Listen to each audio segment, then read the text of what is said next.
Good morning students.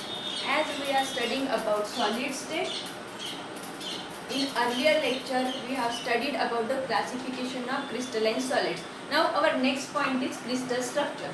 Now crystal structure is the arrangement of, or we can say that, three-dimensional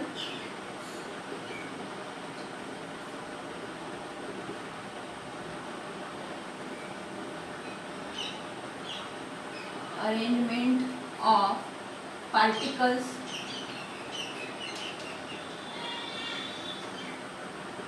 in a crystal is described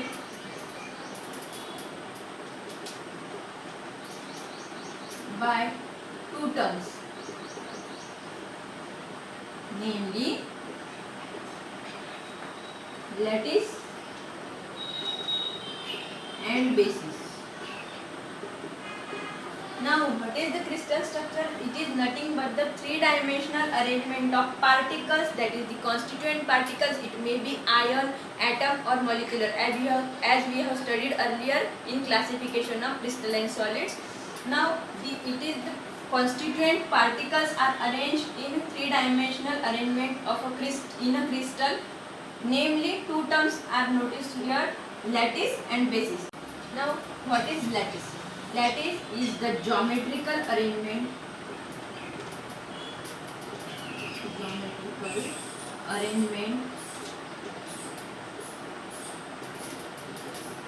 of points in a three-dimensional periodic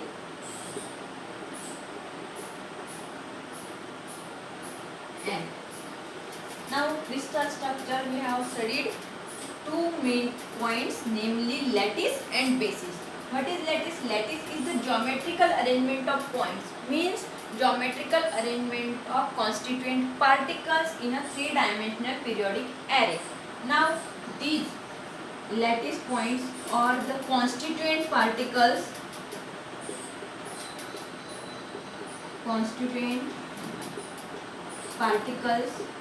when attaches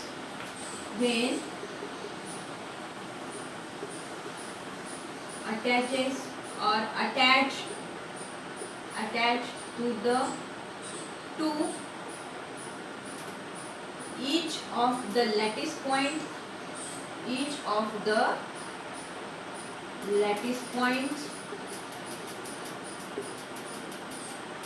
to form a crystal. In other words, we can say that the constituent particles attaches to the lattice point or each of the lattice points, then it forms a lattice in a crystal structure. Okay. In other words, constituent particle attaches to the lattice in a crystal structure, and such constituent particles which are attached to each of the lattice points, they forms the basis. As a result of this, we can say that the crystal structure is a result of lattice plus basis. Now our next point is unit cell. Now what is unit cell? Unit cell is the smallest repeating structural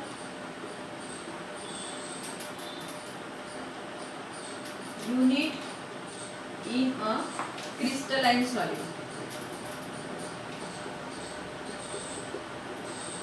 Crystalline solid is called as unit cell. Now, unit cell is the smallest repeating structural unit in a crystalline solid, is called as unit cell. Unit cell is the smallest unit which is repeated many times in a crystalline solid.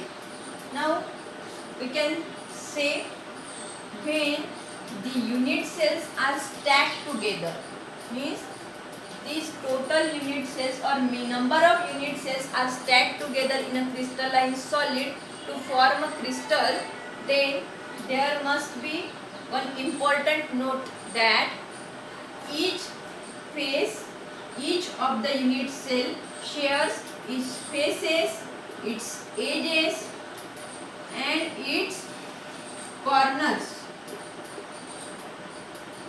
to the neighboring unit cell.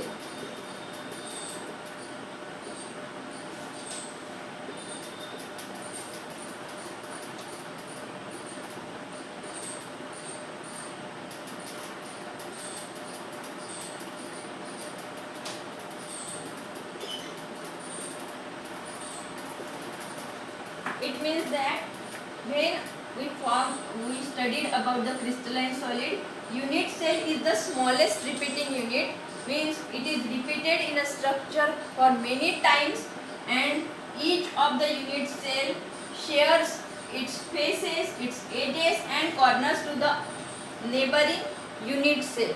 Now it is important that the parent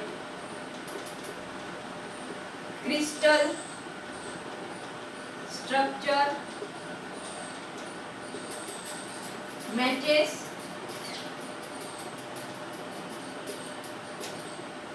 to the single unit cell.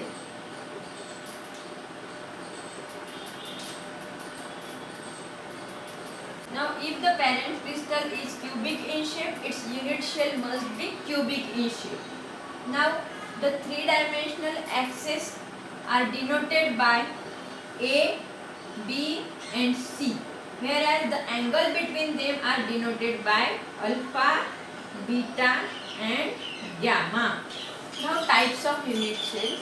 There are four types of unit cells, namely simple or primitive,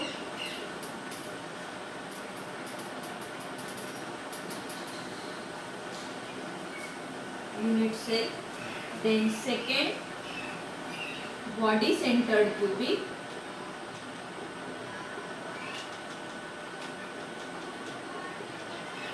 third face centered cubic,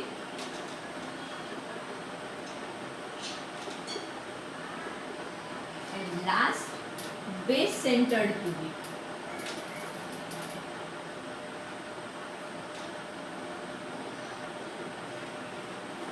Now we can see what is the actual difference between simple body centered, face centered and base centered cubics. Now in simple primitive cells, constituent particles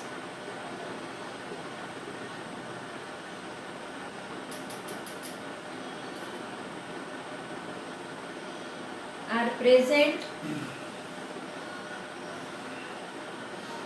at the centers only, present at the corners only, at the corners only. For example,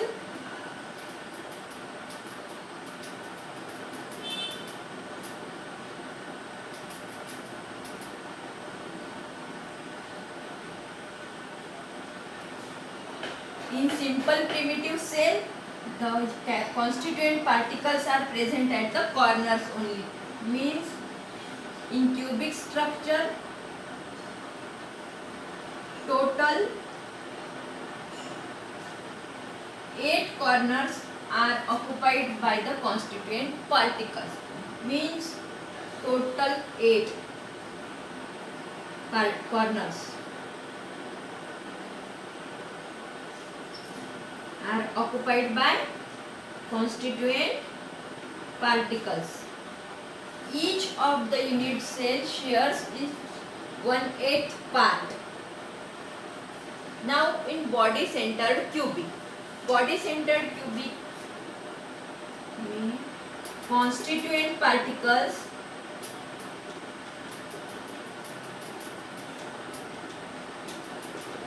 are present at the corners plus one constituent particle is present in the center of the body of cubic or crystal. It means body centered cubic has constituent particles at the corners as well as the center of the body. It means this. Okay. Now in face centered cubic. Now face centered cubic has constituent particles at the corners plus each particle present at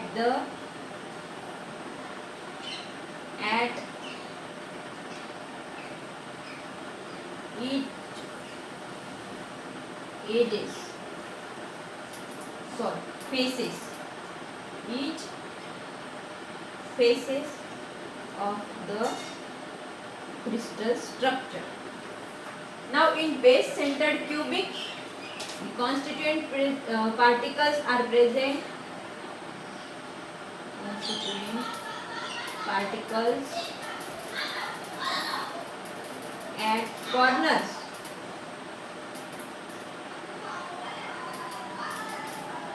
plus two opposite side faces. In base centered cubic, constituent particles are present at the corners plus any two of its opposite edges or opposite faces.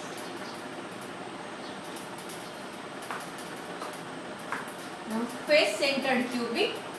In face centered cubic, the corner are also occupied by the constituent atoms plus each face, means this one, 2, 3, 4, 5, and behind this front face total 6, means there are in face centered cubic there are 8 plus 6. 8 are at corners and 6 at each faces. Total 14 constituent particles. In body centered, 8 at the corners plus 1, 8 at the corner plus 1 at the center of the body. And base centered cubic, 8 at the corners plus 2 at opposite sides or opposite faces. Number of particles in cubic unit cell. Now first, simple cubic unit cell. In simple cubic unit cell, each cube has 8 corners and these 8 corners forms a cube. Now if we study about the single corner, each single corner is surrounded by 7, total cube is surrounded by 7 cubes. So the one corner shares its 1/8 part, so it will become one particle. Now for body centered cubic unit cell, as we studied earlier in simple cubic unit cell, total 8 corners means one particle plus one particle is present at the center, so particles. Total 2 particles. Now face centered unit cell, same corner particles will form one particle and total there are 6 edges and each edge contains one particle. Now here total 6 edges have 6 particles. 6 faces have 6 particles and each face contributes or shares its face to the neighboring unit.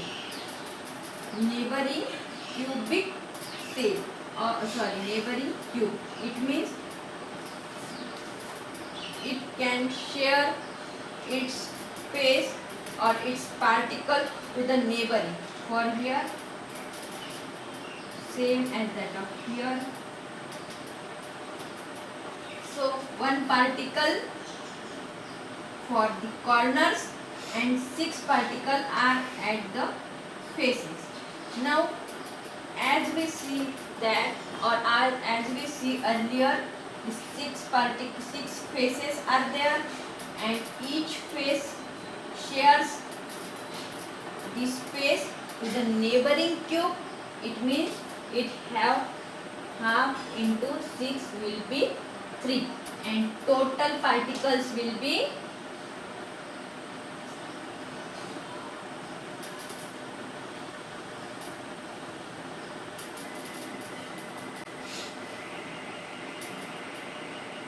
1 plus 3.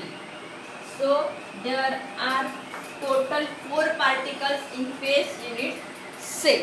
Now our next point is relationship between molar mass, density of a substance and unit cell edge length.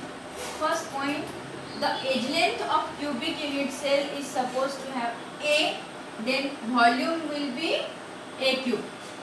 Next, suppose small m is the mass of a particle and n are the number of particles, and total mass of a unit cell is m into n. Now density, as we know, formula for density is equal to mass upon volume, which is denoted, that is density is denoted by rho. Now from equation 1, mass of unit cell small m into small n, where small m is the mass of a particle and n are the number of particles. From equation 1 and equation 2, that is rho, that is density equal to mass upon volume. Then mass is m into n and volume is a cube. Then density will be m into n upon a cube. Now next point is molar mass. Now what is molar mass? Molar mass is the mass of one particle into the number of particles per mole, which is represented by capital M, that is molar mass. Small m is mass of one particle, and Na is the Avogadro's number, which having a value 6.023 into 10 to the power 23 mole inverse, or we can say per mole. Now we have formula capital M is equal to small m into Na. Therefore we can calculate or get having a value of small m, which is m upon Na. Now this is equation number 3. Now combining equation 1 and equation 3, we will get a value of density, that is rho is equal to n into capital M divided by a cube into Na. Now by knowing any of the 4 parameters, we can calculate the 5th one. Now that's all for today. In our next lecture, we are studying about packing efficiency. Thank you.